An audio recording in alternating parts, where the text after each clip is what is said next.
Hello friends. प्रश्नावली 2.3 का question number 1 हम लोग बनाएंगे। क्या बोला है? निम्नलिखित वर्गों का मान गुणा किए बिना ज्ञात कीजिए। यानी जिस तरह हम लोग गुणा करके पहले निकालते थे उस तरह नहीं करना है। 26 का स्क्वायर है, मतलब 26 को 26 से गुणा नहीं करना है। इसके अलावा दूसरा विधि से निकालना है। तो देखिए, जब भी इस तरह का क्वेश्चन पूछेगा तो कैसे बनाएंगे। 26 को हम लोग लिख सकते हैं 20 प्लस 6। 20 प्लस 6 भी क्या हुआ? 26। तो 26 को लिख दिए 20 प्लस 6। अब स्क्वायर है तो स्क्वायर दे दिए। 26 पर स्क्वायर था तो हम लोग भी 26 पर ही दिए। 20 प्लस 6 26 पर स्क्वायर। तो जब 20 प्लस 6 का स्क्वायर लिखे तो देखो कैसा बन गया। ये इसको मान लेते हैं बी। तो कैसा बन गया? ए प्लस बी का होल स्क्वायर। तो उसी पर बना देते हैं। ए प्लस बी का होल स्क्वायर क्या होता है? A square plus 2ab plus B square. तो ये की जगह कितना है? 20। तो 20 का स्क्वायर करेंगे। दो ये जो फार्मूला का है तो 2 रहेगा। गुना ये है, ये क्या है? 20। और उस गुना बी है, बी क्या है? 6। प्लस का प्लस बी का स्क्वायर, बी कितना है? 6। तो 6 का स्क्वायर। अब 20 का स्क्वायर करेंगे तो कितना हो जाएगा? 2 दूना 4, 400 प्लस 20 दूना 40। और 40 को 6 से गुना करेंगे तो क्या क्या हो जाएगा?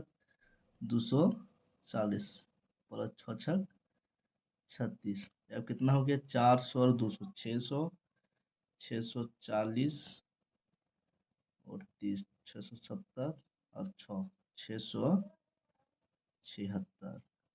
तो ये हो गया हमारा आंसर। अब देखते हैं दूसरा।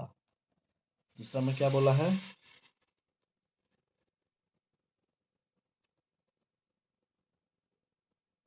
34 का निकालना है। तो 34 को जिस तरह हम लोग 26 को ए प्लस बी में किए उसी तरह 34 को करते हैं।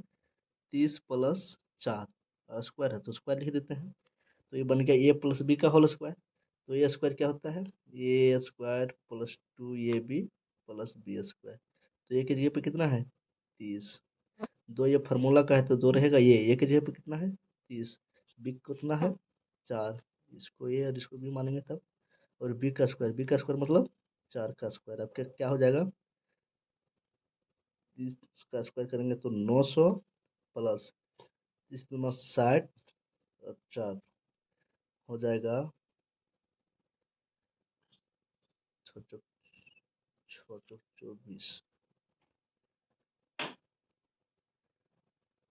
4×3 = 120 दूना 240 प्लस 4 चौक 16। अभी कितना हो गया? 900 और 2 1100, 1140 और 16 1136। तो इसको जोड़ेंगे कितना हो जाएगा? 9 2 1100 और 40 या 16 56 1156। ये हो गया दूसरा कैंसर। अब तीसरा। तीसरा में क्या बोला है? तीसरा में क्या है? 53। 53 को अगर हम 50 प्लस 30 के स्क्वायर के रूप में लिख सकते हैं। 50 को ए मान लिए तो 3 को बी मान लेंगे। अभी हो गया ए प्लस बी का होल स्क्वायर। तो ए प्लस बी का होल स्क्वायर क्या होता है? A square plus 2ab plus B square. ये के मतलब 50 का स्क्वायर। 2ab मतलब 2, ये मतलब 50 और बी की जगह कितना है? 3 प्लस बी का स्क्वायर मतलब 3 का स्क्वायर। 50 का स्क्वायर करेंगे तो 2500 और 2 दिया 300 और 3 दिया 9। 25 3 कितना हो गया? 2809। 2809। ये हो गया आंसर। Question number 1 complete. अब देखते हैं क्वेश्चन नंबर 2। क्वेश्चन नंबर 2 देखिए। ये वाला फिगर बना हुआ नहीं है, बाद हम बनाए हैं। क्यों बनाए हैं देखिएगा। विकर्ण विधि का उपयोग करते हुए निम्नलिखित संख्याओं के वर्गों का मान ज्ञात कीजिए। कौन सा विधि बोल रहा है? विकर्ण विधि।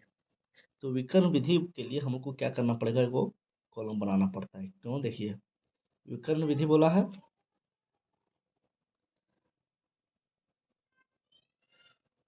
तो विकर्ण विधि का उपयोग करते हुए निम्नलिखित संख्याओं के वर्गों का मान ज्ञात कीजिए। कौन सा विधि बोला है? विकर्ण विधि। तो विकर्ण विधि के लिए पहले हम देखेंगे क्या लिखा हुआ है। 234 का स्क्वायर है। तो 1 2 3 संख्या है। तो 1 2 3 घर का इधर से भी 1 2 3 घर का एगो बनाएंगे कॉलम। तो इधर से 1 2 3 हो गया, इधर से 1 2 3 हो गया, उसके बीच में क्या करेंगे, लाइन खींच देंगे, बीच से होते हुए लाइन खींच दिए, यानी सब घर को बांट दिए। अब जो जो यहाँ लिखा हुआ है 2 3 4, तो यहाँ लिख दीजिए 2, यहाँ लिखिए 3 और यहाँ लिखिए 4, लिख दिए। अब फिर यहाँ लिखेंगे 2, यहाँ लिखेंगे 3 और ये वाला 4,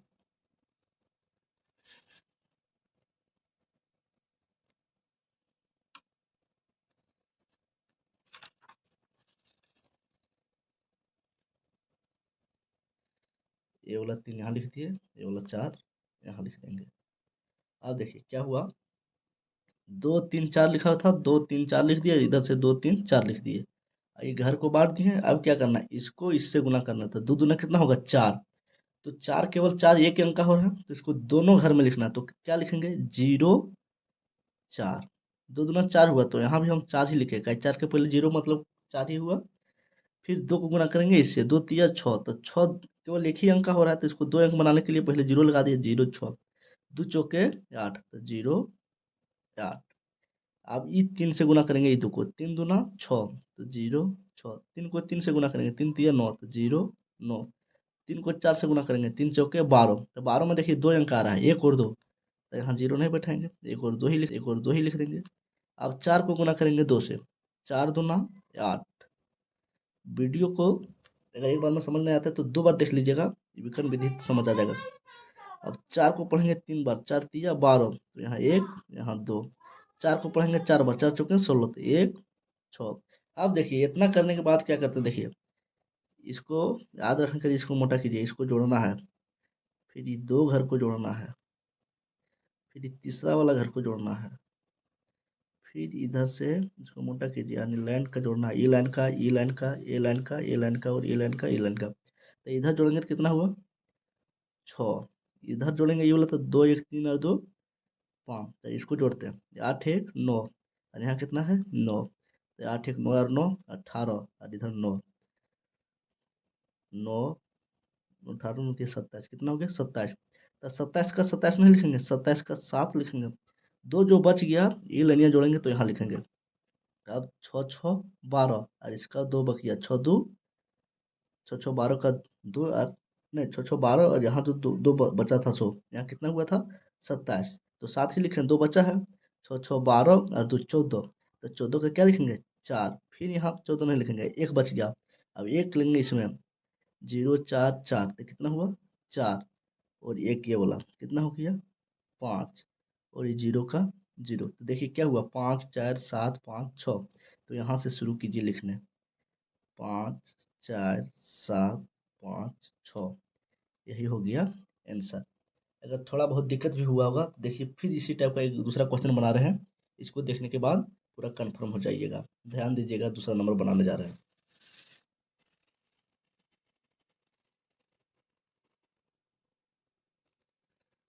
1 2 3 है, 3 अंक है, तो पहले एक 3 कॉलम का घर बनाते हैं, 1 2 3, इधर से भी 1 2 3। अब क्या करेंगे, एक यहाँ लिखेंगे, 0 यहाँ लिखेंगे, 4 यहाँ लिखेंगे, फिर एक यहाँ लिखेंगे, 0 यहाँ लिखेंगे, 4 यहाँ लिखेंगे, इसको बांट देंगे, इसको बांट देंगे, इसको बांट दिया। अब क्या करते हैं, एक को एक से गुना करते हैं, तो कितना होगा एक, तो 0 1 लिखेंगे, एक को 0 से गुना करेंगे क्या होगा 0, तो 0 0 लिखेंगे, एक को 4 से करेंगे क्या होगा 4, तो 0 4 लिखेंगे। अभी 0 से 1 को करेंगे तो 0 ही होगा, 0 को 0 से करेंगे तो 0 ही होगा, 0 को 4 से करेंगे तो 0 ही होगा। अब 4 को 1 से करेंगे तो 4 ही होगा, 4 को 0 से करेंगे तो 0 ही होगा, 4 को 4 से करेंगे तो 16 होगा। अब क्या करते थे, इसको जोड़ते थे, फिर ये दोनों को जोड़ते थे, फिर ये बीच में जो इसको जोड़ते थे, इसको जोड़ते थे और इसको जोड़ते थे, तो इसको जोड़ते हैं 6 में कुछ नहीं तो 6 0 1 और 0 कितना होगा 1, 4 0 0 0 4 4 4 कितना हो गया 8, इसमें क्या है 0 0 0 0 0, यहाँ हो गया 0, यहाँ हो गया 0 1 0, तो हुआ ये 0 यहाँ लिखते हैं 0 1 0, तो क्या होगा 1, और यहाँ केवल जीरो, तो जीरो, तो क्या आया 0 1 0 8 1 6। तो पहले वाला जीरो नहीं लिखेंगे तो क्या लिखेंगे यहाँ से 1, ये वाला 0, ये वाला 8, ये वाला 1 और ये वाला 6। ये हो गया ये आंसर। चलिए अब हमको उम्मीद है कि आप लोगों को अगर पहला समझ नहीं आया होगा तो दूसरा देखने के बाद समझ आ गया होगा। अब देखते हैं तीसरा। तीसरा में भी वही काम करेंगे। पहले क्या करेंगे, 3 कॉलम का घर बनाएंगे। इधर से 1 2 3, इधर से 1 2 3, और इसी चीज़ को यहाँ लिखते हैं 5 5 3 3 6 6, फिर उसी को यहाँ लिखेंगे 5 3 6। अब इस घर को बांटेंगे दो भाग में। आप क्या करते हैं, पहले इसको इससे गुना करते हैं, तो 5 पच्चे 25, तो 25 हो गया, दोनों कॉलम में भरा गया। फिर 5 को तिया 15, 1 और 5, 5 छक्के 30, तो 3 और 0। अब 3 पच्चे 15, तो 1 और 5, 3 तिया 9, केवल 9 है तो 0 और 9, 3 छक्के 18, तो 1 और 8। अब 6 पच्चे 30, तो यहाँ 3 0, 6 तिया 18, तो 1 8, और 6 छक्के 36, तो 3 और 6। अब जोड़ेंगे इसको, 6 का 6 जोड़ेंगे इसको, 8 3 11 और 8, 11 8 19, तो 19 के 9 बाकी 1, 9 1 10 और 1 11 और 1 बकिया 12, 12 का 2 बचा 1। फिर इधर जोड़ेंगे हम, 3 और 5 8, और 5 और 3 8 8 और 16, और इसका एक नहीं, हाँ इसका एक बकिया बचा था, 9 2 11 और 1 12 का 2 बाकी 1, यहाँ 1 बचा है। 5 3 8 5 3 8 8 और 16 और 1 17, 17 का क्या लिखेंगे 7। फिर 1 बचा, 5 1 6 और 1 7 और 1 बकिया 8, 2 का 2। तो आंसर में क्या लिखेंगे ए क्या है 2 8 7 2 9 6। ये हो गया आंसर, यानी इसको स्क्वायर करेंगे तो यही आएगा आंसर। चलिए क्वेश्चन नंबर 2 कंप्लीट हो गया। आप देखते हैं क्वेश्चन नंबर 3 में क्या बोला गया है। गुना किए बिना 50 से 59 तक की संख्याओं के वर्ग निकालने की विधि से निम्नलिखित वर्गों का मान ज्ञात कीजिए। 50 से 59 तक का वर्ग निकालने का एक स्पेशल विधि होता है, खास विधि होता है। उस विधि से नीचे जो दिया गया उसका निकालना है वर्ग। तो इसका विधि क्या होता है, देखिए 52 दिया है तो ये 50 और 59 के बीच का ही है, मतलब यहाँ ये नियम लागू होगा। तो इसको कैसे बनाएंगे, पहले इकाई के स्थान पर क्या है 2, तो 2 का स्क्वायर करेंगे, 2 दूना कितना हुआ 4, तो 4 को 2 अंक में लिखना है, तो 4 तो एक ही अंक में आ रहा था, 2 अंक में लिखने के लिए क्या करेंगे यहाँ 0 बैठा देंगे। अब हो गया 2 अंक में। और इसका करेंगे स्क्वायर, 5 का स्क्वायर प्लस इसका इकाई अंक क्या है 2, तब 5 पच्चे कितना हो गया 5 पच्चे 25 और 2 कितना हो गया 27। देखिए यहाँ से कितना आया 27 और यहाँ से कितना आया 4। अब इधर वाला इकाई अंक पहले लिखेंगे, यानी 0 4, उसके बाद 27, तो आंसर कितना हो गया 27 0 4।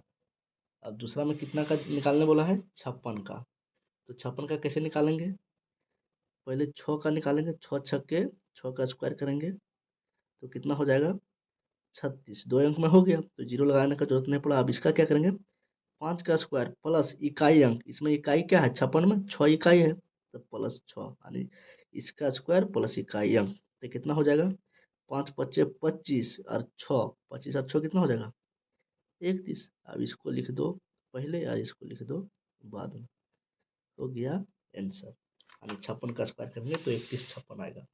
उसके बाद कितना है 57, तो इसमें भी 7 का स्क्वायर करेंगे, कितना हो जाएगा 7 7 49, 2 अंक में है कोई बात नहीं। फिर इसका करेंगे स्क्वायर और जोड़ देंगे ये वाला 7, तो कितना हो जाएगा 5 पच्चे 25 और 7 हो जाएगा 32। अब ये वाला लिख दीजिए पहले और ये 32 यहाँ, हो गया 32 49 आंसर। चलिए क्वेश्चन नंबर 3 भी कंप्लीट। हेलो फ्रेंड्स, प्रश्नावली 2.3 का क्वेश्चन नंबर 4 देखते हैं। वर्गों के रुचिकर प्रारूप के गुण के आधार पर रिक्त स्थानों की पूर्ति कीजिए ताकि कथन सत्य हो। जो पैटर्न इसमें लगा है उसी पैटर्न को करके इसको पूरा करना है। तो देखिए इसका आंसर क्या हो जाएगा 1 2 3 4 5 6, एक एक कितना बार लिखा हुआ है 6 बार। अगर हम समझने के लिए देखते हैं, रुकिए अगर हम 11 का स्क्वायर करते हैं तो कितना आता है 121। तो देखिए कैसे आया, एक एक 2 बार लिखा था तो इसी को लिखे 1 2 और फिर बढ़ गए 2 से पीछे 1, खत्म हो गया तो इतना हो गया। तो अगर यहाँ 3 गो रहेगा एक एक तो इसका स्क्वायर क्या होगा 1 2 3, 3 ठो है तो 3 बार लिखेंगे और फिर 3 से पीछे आ जाएंगे, 3 हो गया 2 1। तो यहाँ एक एक कितना है 1 2 3 4 5 6, तो 6 तक जाएंगे 1 2 3 4 5 6 और 6 से फिर पीछे हटने लगेंगे, 6 के बाद 5 4 3 2 1। इसमें यही होगा आंसर। उसके बाद देखिए दूसरा में क्या है 1 2 3 4 5 6 7 8 9, 9 ठो है इसमें, 8 8 ठो 6 है और 1 ठो 7 है इसका स्क्वायर। तो इसमें कैसे बनाएंगे, लास्ट में क्या है 7, तो 7 का स्क्वायर कीजिए, 7 का स्क्वायर कितना हो जाएगा 49।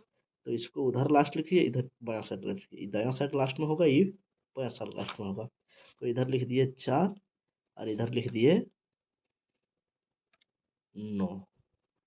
आप देखिए 6 कितना है 1 2 3 4 5 6 7 8, तो 8 ठो 6 है, तो क्या करेंगे 8 को हम 4 लिखेंगे 1 2 3 4 5 6 7 8, और उसके बाद 8 ठो हम किसको लिखेंगे 8 को लिखेंगे 1 2 3 4 5 6 7 8, जहाँ कम था छोटा छोटा हो गया, यानी 4 ठो 8 ठो 4 और 8 ठो 8, बाकी 7 का स्क्वायर किए तो पहले 4 लिख दिए और बाद में 9 लिख दिए। चलिए उसके बाद 4 नंबर में क्या है देखिए, 4 नंबर का क्वेश्चन देखिए, यहाँ 7 का स्क्वायर है प्लस 8 का स्क्वायर है प्लस 56 का स्क्वायर है। पहले 7 का किया फिर 8 का किया और उसके बाद किसका किया 7 8 56, ये दोनों के गुना का स्क्वायर किया। तब फिर इसके बाद क्या होगा 57 का स्क्वायर होगा, फिर 58 का स्क्वायर होगा, उसके बाद 57 और 58 का गुना का स्क्वायर होगा। जिस तरह पहले 7 का स्क्वायर 8 का स्क्वायर फिर दोनों का गुना का स्क्वायर, 7 8 56 होता है कि नहीं, तो दोनों का गुना का स्क्वायर। तो फिर होगा 57 का स्क्वायर 58 का स्क्वायर फिर 57 और 58 के गुना का स्क्वायर। तो 56 के बाद क्या होता है 57, तो लिखेंगे 57 का स्क्वायर। चलिए इसका यहाँ स्क्वायर लगा हुआ है, केवल यहाँ 57 भरना है। उसके बाद देखते हैं 4।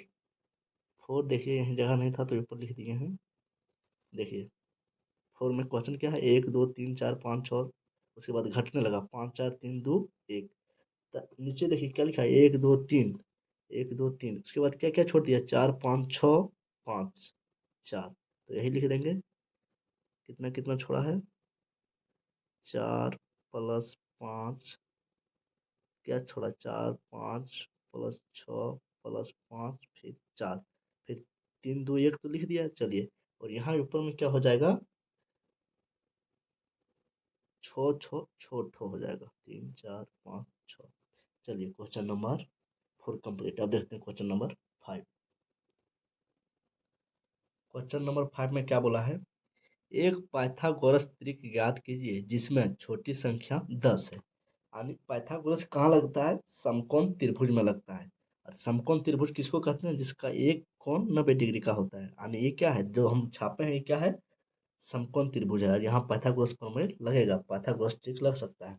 तो पाइथागोरस समकोण त्रिभुज में लगता है, त्रिभुज में कितना भुजा है 1 2 3 भुजा है। तो यही बोल रहा है कि एक संख्या 10 है, यानी 1 2 3 गो संख्या इसमें होगा, जिसमें एगो छोटी संख्या सबसे छोटा जो है वो दे दिया है 10, तो बाकी 2 निकालना है। तो देखिए इसका 3 भुजा का माप क्या होता है, एक भुजा होता है 2m, एक भुजा होता है एम स्क्वायर माइनस 1 और एक भुजा होता है एम स्क्वायर प्लस 1। तो यहाँ मैटर किसका कर रहा है एम का, यानी एम अगर निकल जाएगा तो एक भुजा निकल जाएगा, दूसरा निकल जाएगा, तीसरा निकल जाएगा। तो एम अगर यहाँ 2 रहता तो 2 दूना 4, एक भुजा 4 निकल जाता, और यहाँ 2 बैठाते 2 दूना 4 में 1 घटाते तो 3 निकल जाता। यानी एम अगर पता चल जाए तो तीनों भुजा निकल जाएगा। तो देखिए इन तीनों में से किसी के बराबर हम 10 को लिख देंगे, एक भुजा दिया है 10, तो मान लीजिए हम इसके बराबर लिख देते हैं, किसके बराबर 2m बराबर 10। तो ये 2 इधर गुणाम है, अब यहाँ 10 2m के साथ गुणाम था तो इधर जाएगा तो क्या हो जाएगा भागा में। अब इसको काटेंगे तो 2 5 10, यानी m बराबर कितना निकला 5। अब एक भुजा निकालते हैं 2m बराबर कितना हो जाएगा 2 गुने 5 बराबर 10, एक भुजा 10 निकला जो दिया भी है। उसके बाद एम स्क्वायर माइनस 1 दूसरा भुजा, तो एम का स्क्वायर करेंगे मतलब एम कितना निकला है 5, 5 का स्क्वायर माइनस 1 तो कितना हो जाएगा 5 5 25 में 1 घटाएंगे तो 24। और फिर दूसरा तीसरा भुजा क्या निकलेगा एम स्क्वायर प्लस 1। तो एम का स्क्वायर मतलब कितना 5 का स्क्वायर प्लस 1। तो 5 5 25 1 26। तो देखिए एक भुजा 10 दिया था 10 निकला, और दूसरा कितना है 24, और तीसरा कितना है 26। तो बोला था कि त्रिक बताइए, यानी तीन गो नियम, तीन गो लगातार क्या क्या होगा। तो लिखेंगे पाइथागोरस त्रिक, पाइथागोरस त्रिक, पाइथागोरस त्रिक क्या क्या है 10 24 26। ये हो गया आंसर। आप देखिए इसी में एक ठो और क्वेश्चन दिया है, क्या दिया है पाइथागोरस त्रिक ज्ञात कीजिए जिसमें से एक संख्या 6 है। उसमें एक ठो दिया था 10, इसमें दिया है एक ठो 6। तो फिर वही करेंगे, तीन ठो कौन कौन संख्या निकलेगा, एगो 2m, एक निकलेगा एम स्क्वायर माइनस 1, और एक निकलेगा एम स्क्वायर प्लस 1। तो किसी के बराबर हम इसको कर देंगे, तो 2m के बराबर कर देते हैं 6 को। तो m बराबर कितना निकलेगा 6/2, दो इधर गुना में तो इधर भागा में आ गया, 2 तिया 6। m बराबर कितना निकला 3। तो m बराबर 3 निकला, तो एक भुजा कितना निकालेंगे 2m। तो 2m मतलब क्या हो गया 2 गुना m मतलब 3, तो हो गया 6। और दूसरा भुजा कितना निकलेगा एम स्क्वायर माइनस 1। तो m कितना निकला है 3, 3 का स्क्वायर माइनस 1, 3 तिया कितना हो गया 9 माइनस 1 बराबर 8। दूसरा कितना निकला है 8। और तीसरा कितना निकलेगा एम स्क्वायर प्लस 1। एम का स्क्वायर मतलब कितना का स्क्वायर, एम जो निकला है उसी का स्क्वायर 3 निकला है, तो 3 का स्क्वायर प्लस 1, तो कितना हो जाएगा 3 तिया 9 प्लस 1 यानी 10। तो एक 6 निकला, एक 8 निकला, एक 10 निकला। तब पाइथागोरस त्रिक क्या हो जाएगा, पाइथागोरस त्रिक क्या हो जाएगा 6 8 और 10 हो गया आंसर। चलिए क्वेश्चन नंबर 4 और 5 भी